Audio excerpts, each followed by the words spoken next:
بچوں کو مطلب اگر زندگی میں تحفہ دینے تو بچوں کو برابر دینا ہے. لیکن اگر بچوں میں کوئی ایک بچی کمزور ہے اور ان کو ریگولر چیک اپ کرانا پڑتا ہے اور اس میں کافی خرچہ ہوتا ہے، تو باقی کے سب بچے الحمد للہ اچھے ہیں. تو اگر اب زندگی میں تو کرتی ہے ماں باپ دونوں بھی کرتے ہیں، لیکن اب ماں کو ایسا لگتا ہے کہ ہمارے بعد پھر ان کو مطلب کوئی سورس بھی نہیں ہے دوسرا، تو کیا ماں اپنے زیور میں سے کوئی زیور اس بچی کے لیے خاص بول سکتی ہے وصیت؟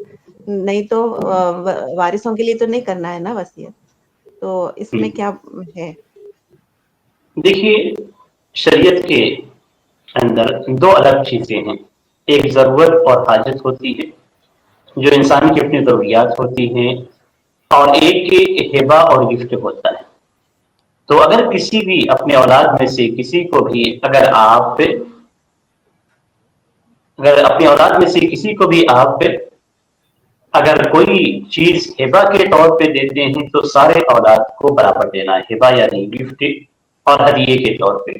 لیکن اگر کسی کو آپ ضرورت کے تحت دیتے ہیں، ضرورت کے تحت خرچ کرتے ہیں، تو وہاں پہ برابری ضروری نہیں ہے.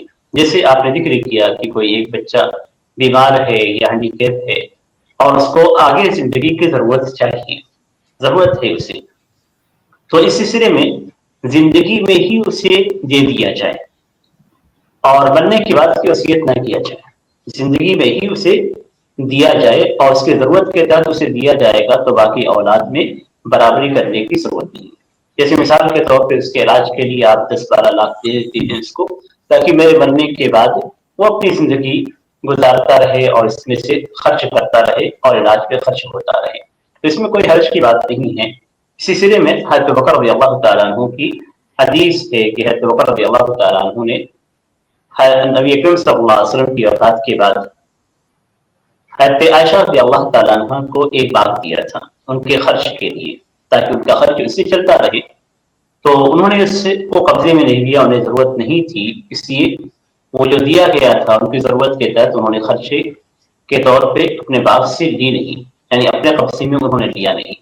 جب بکر رضی اللہ تعالیٰ عنہ کا انتقال ہونے لگا تو انہوں نے کہا کہ میں نے اپنی فلاں باغ تمہیں دی تھی لیکن تم نے اسے اپنے قبضے میں نہیں لیا.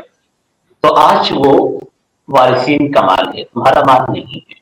یعنی اپنے قبضے میں لے لیتے تمہارا ہو جاتا، لیکن قبضے میں نہ لینے کی وجہ سے تمہارا نہیں ہے، آج وارثین کا ہے.